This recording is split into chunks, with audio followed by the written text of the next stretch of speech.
ଏବେ ତ ମାର୍କେଟରେ ବହୁତ ଶସ୍ତାରେ ପାଚିଲା ଆମ୍ବ ମିଳୁଛି।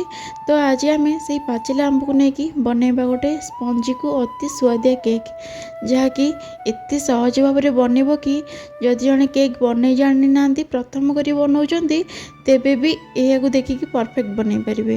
ଏତେ ସହଜକୁ ଟେଷ୍ଟି ରହିଛି ଆଉ ସ୍ପଞ୍ଜି ମଧ୍ୟ ବନିବ।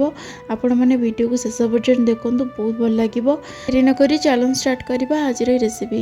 ନମସ୍କାର, ଆପଣ ସମସ୍ତଙ୍କୁ ଓଡ଼ିଆ ବୋଉ ଝିଲିସ୍ କୁକିଂରୁ ବହୁତ ବହୁତ ସ୍ୱାଗତ। ତ ପ୍ରଥମେ ଏଇଠି ମୁଁ ଗୋଟେ ଆମ୍ବ ନେଇଛି। ଏଇଟା ଦେଶୀ ଆମ୍ବ ଅଛି, ବାରି ଆମ୍ବ।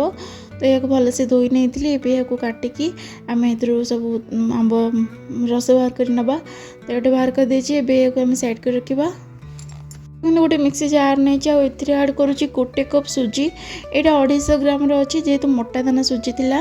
ଏଇଟାକୁ ମିକ୍ସି ଜାର୍ରେ ଆଡ଼୍ କରିଦେଇଛି। ଆଉ ଇଏକୁ ଆମେ ଭଲକି ଟିକେ ଗ୍ରାଇଣ୍ଡ କରି ନେଇ ଆସିବା। ଦେଖନ୍ତୁ ସେଇ ସୁଜିକୁ ମୁଁ ଭଲକରି ଗ୍ରାଇଣ୍ଡ କରି ନେଇ ଆସିଛି। ଏବେ ଏଥିରେ ଆମେ ଆଡ଼୍ କରିବା ସେଇ ଯେଉଁ ଆମ୍ବକୁ ଚୋପା ଛଡ଼େଇକି ରଖିଥିଲେ, ଏହାକୁ ଆଡ଼୍ କରି ନେବା। ମିଠା ପାଇଁ ମୁଁ ଆଡ଼୍ କରୁଛି ଚିନି, ଅଧା କପ୍ରୁ ଟିକେ କମ୍ ଅଛି ଚିନି ଆଡ଼୍ କରୁଛି। ଏବେ ଏଥିରେ ଆମେ 2ଟି ଗୁଜୁରାତି ଆଡ଼୍ କରିବା।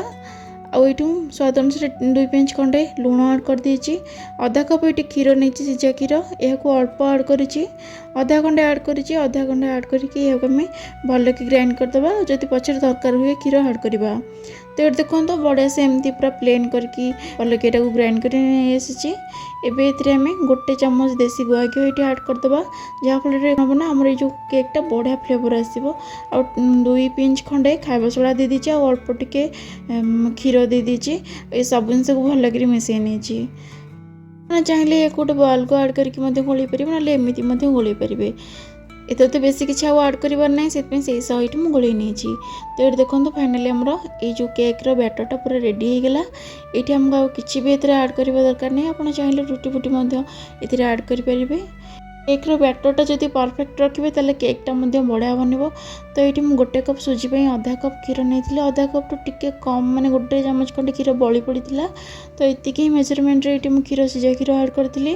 ଆପଣମାନେ ଯଦି ଏଇସବୁ ଛୋଟ ଛୋଟ ଜିନିଷ ଯଦି ଧ୍ୟାନ ରଖିକି ବନେଇବେ, ଦେଖିବେ କେକ୍ଟା ପୁରା ପରଫେକ୍ଟ ବନିବ। ତ କେକ୍ ବନେଇବା ପାଇଁ ଆପଣଙ୍କ ପାଖେ ଯଦି ଏମିତି କେକ୍ ଟିନ୍ ଅଛି ନିଅନ୍ତୁ, ନହେଲେ ନାହିଁ ଛୋଟ କିଛି ଅଲଗା ବାସନରେ ମଧ୍ୟ ବନେଇ ପାରିବେ। ତ ଏଥିରେ ଘିଅ ଆଡ଼୍ କରିକି ଚାରିଆଡ଼େ ଭଲସେ ଏମିତି ଘିଅଟା ଏମିତି ଲଗେଇ ନେଇଛି। ଭଲସେ ଲଗେଇ ସାରିବା ପରେ ଏବେ ଏଥିରେ ଆମେ ସେଇ ବ୍ୟାଟର୍କୁ ଆଡ଼୍ କରିବା। ଆଜିର ଏଇ କେକ୍ଟା ବନେଇଛି ଯେମିତିକି ଘରେ ଥିବା ନର୍ମାଲ୍ ସବୁ ଜିନିଷ ଯାହା ବି ଥାଏ ସେଇଥିରେ ବନେଇଛି। ଆପଣମାନେ ଚାହିଁଲେ ଏଥିରେ ଇନୋ କିମ୍ବା ବେକିଂ ପାଉଡ଼ର ମଧ୍ୟ ଆଡ଼୍ କରିପାରିବେ, ନହେଲେ ଏମିତି ମଧ୍ୟ ଘରେ ଥିବା ଘରୋଇ ଜିନିଷରେ ମଧ୍ୟ ଏଟାକୁ ବନେଇ ପାରିବେ। ତ ବ୍ୟାଟର୍ ଆଡ଼୍ କରି ଟିକେ ଟ୍ୟାପ୍ ଟ୍ୟାପ୍ କରି ନେଇଥିଲି। ଏବେ ତାକୁ କଡ଼େଇରେ ଗୋଟେ ଷ୍ଟାଣ୍ଡ ବସେଇ ଭଲକି ଗରମ କରିଦେଇଥିଲି, ପ୍ରିହିଟ୍ କରିଦେଇଥିଲି। ଏବେ ସେଥିରେ ଆମେ ସେ ଯେଉଁ ଟିନ୍ଟା ଆଡ଼୍ କରିଦେବା। ଆଉ ଏଥିରେ କିଛି ମୁଁ ଡ୍ରାଏ ଫ୍ରୁଟ୍ସ ଆଡ଼୍ କରିଛି। ଫାଷ୍ଟ କାଜୁ ଆଡ଼୍ କରିଦେଇଛି, ଛୋଟ ଛୋଟ ଭାବରେ କାଟି ନେଇଥିଲି। ଆଉ କିଛି ଆଲମଣ୍ଡକୁ କାଟିକି ନେଇଥିଲି, ଆଡ଼୍ କରିଦେଇଛି। ଆପଣଙ୍କ ପାଖେ ଯଦି ଅଛି ଆଡ଼୍ କରନ୍ତୁ, ନହେଲେ ଖାଲିରେ ମଧ୍ୟ ଏମିତି ବନେଇ ପାରିବେ। ଏବେ ଏହାକୁ ହାଇ ଫ୍ଲେମ୍ରେ ପାଖାପାଖି 5 ମିନିଟ୍ ରଖି ନେବା। ତାପରେ ଲୋ ଫ୍ଲେମ୍ରେ ଏହାକୁ 40ରୁ 45 ମିନିଟ୍ ପାଇଁ ଛାଡ଼ିଦେବା। ତ ଏଠି ଦେଖନ୍ତୁ ମୁଁ ଏହାକୁ ଅଧଘଣ୍ଟା ପରେ ମଝିରେ ଗୋଟେ ଥର ଚେକ୍ କରି ନେଇଥିଲି। ତ ପାଖାପାଖି 4 ପଟ ସାଇଡ଼୍ରୁ ହେଇଯାଇଥିଲା, କିନ୍ତୁ ମଝିରେ ଟିକେ କଞ୍ଚା ଥିଲା। ଏବେ ଏହାକୁ ଘୋଡ଼େଇ ଦେଇକି ଆଉ 15 ମିନିଟ୍ ପାଇଁ ଛାଡ଼ି ଦେଇଛି। ତ 15 ମିନିଟ୍ ପରେ ଦେଖନ୍ତୁ ଫାଇନାଲ୍ ଏଇଟା ବଢ଼ିଆ ବାସ୍ନା ଆସୁଥିଲା। ଆଉ ମଝିରୁ ଏମିତି ହିଁ ଇନସର୍ଟ କରିକି ଦେଖିବେ ଯେ ଯେତେବେଳେ ଛୁରୀଟା ପୁରା କ୍ଲିନ୍ ଆସିବ, ଜାଣିବେ ଯେ ଏଇଟା ପରଫେକ୍ଟ ହେଇଗଲା। ତ ଏହାକୁ ଥଣ୍ଡା ହେଇଗଲା ପରେ ଏମିତି କାଢ଼ି ନେଇଛି। ଥଣ୍ଡା ହେଇଗଲା ପରେ କେକ୍ଟା ଯେମିତି ଫୁଲିଥିଲା ଟିକେ କମିଗଲା ଭଳିଆ ଦେଖାହେଉଛି। ଆଉ ଏବେ ଏହାକୁ ଆରପଟ ମାନେ ପ୍ଲେଟ୍କୁ ଏଇଟାକୁ ଓଲଟେଇ ନେଇଛି। ଏବେ ଏହାର ଲୁକ୍ ଦେଖନ୍ତୁ କେତେ ବଢ଼ିଆ ଦେଖାଯାଉଛି। ମାନେ ଖାଲି ଦେଖାଯାଉନି, ଟେଷ୍ଟି ମଧ୍ୟ ବହୁତ ବଢ଼ିଆ ଟେଷ୍ଟି ହେଇଥିଲା।